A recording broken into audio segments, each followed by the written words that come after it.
देखिए अगर क्या होता है ना कि अगर इफ का क्लॉज आगे आएगा तो आपको बीच में कॉमा देना पड़ेगा मेन क्लॉज के शुरू आने से पहले। अगर मेन क्लॉज आगे आया है और इफ क्लॉज बाद में आया है तो इफ या वेदर क्या होता है कि सेंटेंस को जोड़ने का काम करता है, तो उसमें उसके दौरान वहाँ पे कॉमा नहीं लगता है। बीच में अगर इफ आएगा तो कॉमा हटा दीजिएगा, कॉमा नहीं होता है क्योंकि ये सेंटेंस जोड़ता है एक कनेक्टिव। गुड इवनिंग, नमस्कार। आज के इस क्लास में हम जानने जा रहे हैं कि देखिए यूज ऑफ कंडीशनल सेंटेंस यानी कि इफ सेंटेंस को आप किस किस कंडीशन में आप यूज़ कर सकते हो, किस सिचुएशन में इसको आप समझ सकते हो अच्छे से, और एग्जाम में इसका जो टाइप्स आते हैं, इसके क्वेश्चन आते हैं, उसके अनुसार आप किस तरह इसको सॉल्व कर सकते हैं, इस वीडियो में आप जान सकते हैं। देखिए शुरू करते हैं। आइए देखिए, it is a type of sentence that expresses different conditions and their outcomes और रिजल्ट्स। देखिए कंडीशनल सेंटेंस मतलब क्या है कि कोई भी इस कंडीशन को शो करना है, चाहे वो अभी होने वाला कुछ काम है या फ्यूचर में होने वाला हो या कोई संभावना था पास्ट में। अगर पास्ट में कोई हो सकता था काम को भी शो करने के लिए हम यूज़ करते हैं ए। और कभी हम लोग बात करते हैं इमेजिनेशन, मतलब ये हो सकता था, तो वो भी हम लोग बात करेंगे इसी दौरान कंडीशनल सेंटेंस में। देखिए पहले आपको बताएंगे इसका विस्तार से। देखिए कंडीशनल सेंटेंस में होता है मेन क्लॉज और इफ क्लॉज। इफ क्लॉज मतलब हो गया कि सबऑर्डिनेट क्लॉज, इसका मतलब मीनिंग कंप्लीट नहीं होता है, ये होता है डिपेंडेंट, यानी कि इसको मीनिंग कंप्लीट करने के लिए एक और सेंटेंस को जरूरत होता है, उसको हम लोग बोलते हैं मेन क्लॉज। और इसमें होता है देखिए सब्जेक्ट वर्ब और ऑब्जेक्ट, इसका मीनिंग होता है कंप्लीट, और इसका जो मीनिंग आप देख रहे हो इसका मीनिंग होता है इनकम्प्लीट। तो इसका पूरा करने के लिए चाहिए होता है एक और सेंटेंस जिसको बोलते हैं मेन क्लॉज। देखिए एग्जाम्पल के जरिए, इफ़ सी स्टडीज हार्ड, अगर वो मेहनत अच्छे से करेगी, सी विल पास द एग्ज़ाम, वो एग्ज़ाम पास कर सकेगी।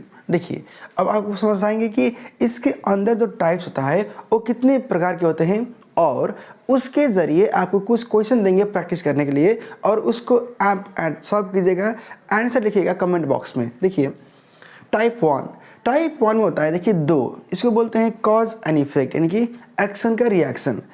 आप काम अभी एक कुछ कर रहे हैं तो उसका रिएक्शन तुरंत होगा, तो ये हो गया जीरो कंडीशनल, और उसका रिएक्शन कुछ समय बाद होगा तो वो हो गया फ्यूचर, कुछ शो करेगा।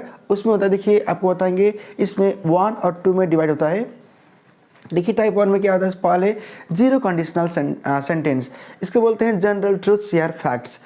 जनरल ट्रूथ्स और फैक्ट्स के जरिए आपको बताएंगे देखिए if plus simple present, means देखिए इफ के बाद सिंपल प्रेजेंट ही होगा इस कंडीशन में, और कमा सिंपल प्रेजेंट, दो एक्शन एक के बाद दूसरा अगर तुरंत होता है बिना किसी देरी का, बिना किसी गैप का, तो आपको यूज करना होगा देखिए दोनों तरह सिंपल प्रेजेंट टेंस।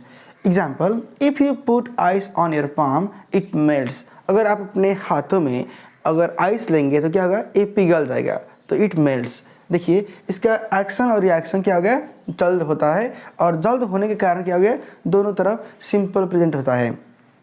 देखिए दूसरा फर्स्ट कंडीशन, इसको बोलते हैं real situation in the future, यानी कि भविष्य में होने वाला रियल सिचुएशन, ये हो सकता है।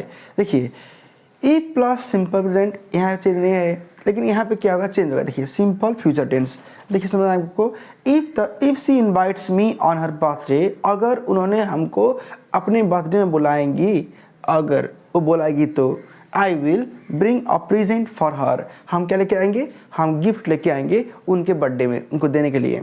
देखिए ये हो गया टाइप 1, जिसमें हम लोग बात किए हैं कॉज एंड इफेक्ट कंडीशन में। अब देखिए समझते हैं टाइप 2 में। देखिए टाइप 2 में आपको समझाएंगे कि टाइप 2 का होता है क्या मतलब, इसको बोलते हैं पॉसिबिलिटी, यानी कि हो सकता था। देखिए हाइपोथेटिकल स्टेट।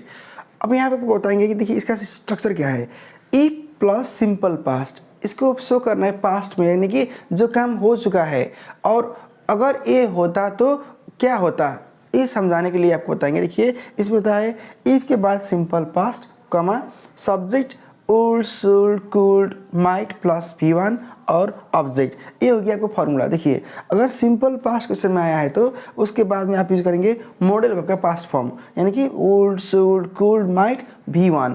और देखिए एग्जाम्पल में, if my father gave me money, अगर मेरे पापा हमको पैसा देते, I could purchase a new bicycle, हम एक नए साइकिल को खरीदते, यानी कि पास्ट में अगर वो देते तब ना खरीदते। तो देखिए इस तरह अवस्था आता है कंडीशनल सेंटेंस में टाइप 2 में।